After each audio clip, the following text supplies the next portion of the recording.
Y en Egipto se celebra el Viernes de Unidad, una importante fecha religiosa. Los líderes de los movimientos islámicos han decidido dejar de lado sus diferencias y llamaron a los fieles a unirse a las manifestaciones que exigen cambios políticos en todo el país. Decenas de miles de personas se encuentran reunidas en la plaza de Tahrir, en el Cairo. Los manifestantes exigen reformas políticas y que sus intereses sean atendidos por el gobierno. El partido Hermanos Musulmanes, que fue prohibido durante el régimen de Hosni Mubarak, ahora se puede convertir en la principal fuerza política de la nación. Es más, aspira a obtener la mitad de los escaños en los próximos comicios que se celebrarán a finales de año. Algunos medios afirman que las ambiciones del movimiento islámico podrían provocar conflictos religiosos en Egipto e incluso una escalada de la influencia fundamentalista. Pero ¿pueden ser estos temores infundados o son reales? Bricio Segovia ha investigado a fondo el tema. Iglesias incendiadas, encuentros violentos entre cristianos y musulmanes, muertes provocadas por diferencias de credo. Estas son algunas de las escenas que a menudo nos llegan desde Egipto, un país donde alrededor del 85% de la población es musulmana. Pero existe otra cara de la moneda. Rami y Hassan son egipcios, ambos se criaron en el país, ambos fueron a la universidad en el Cairo y ambos siguieron más tarde trabajando en la capital. En uno de esos momentos se hicieron amigos, pese a que Rami no profesa la religión mayoritaria en Egipto.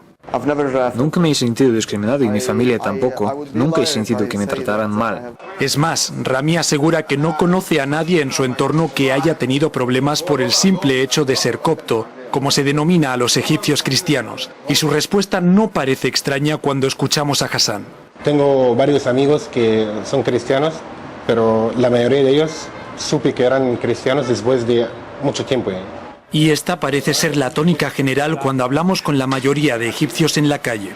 Los medios de comunicación occidentales insisten en remarcar las diferencias entre las comunidades religiosas en Egipto, pero cuando uno llega al país se da cuenta de que no es tan difícil compartir un té con un cristiano y un musulmán, por ejemplo.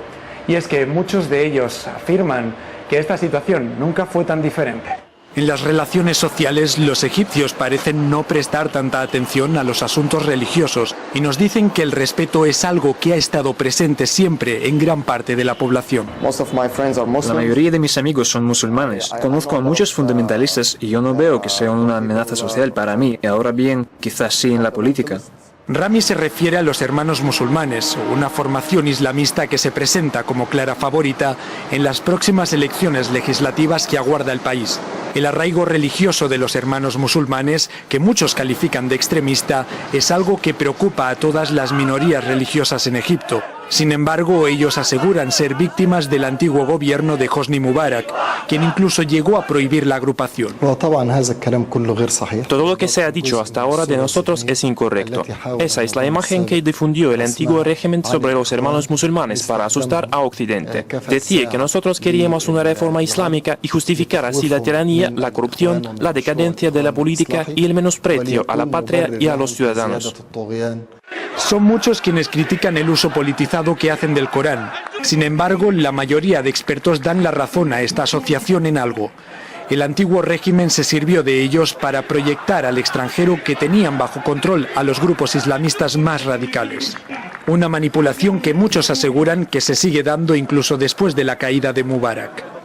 Las tensiones que ha habido entre las dos comunidades se cree que han sido siempre provocadas por antiguos miembros del régimen que quieren crear una situación de caos en el país, pero realmente entre las dos comunidades no existe ningún motivo de choque. Una imagen que parece no llegar a Occidente, donde se suele tildar a la mayor parte de la población egipcia de radical. La mayoría de los egipcios no son extremistas, la mayoría de los egipcios son gente del medio.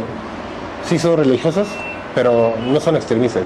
Política y religión parecen ir de la mano en este país, pero a diferencia de lo que se piensa en Occidente, sus habitantes suelen dejar sus creencias a un lado en sus relaciones sociales. Bricio Segovia, RT, desde el Cairo, Egipto.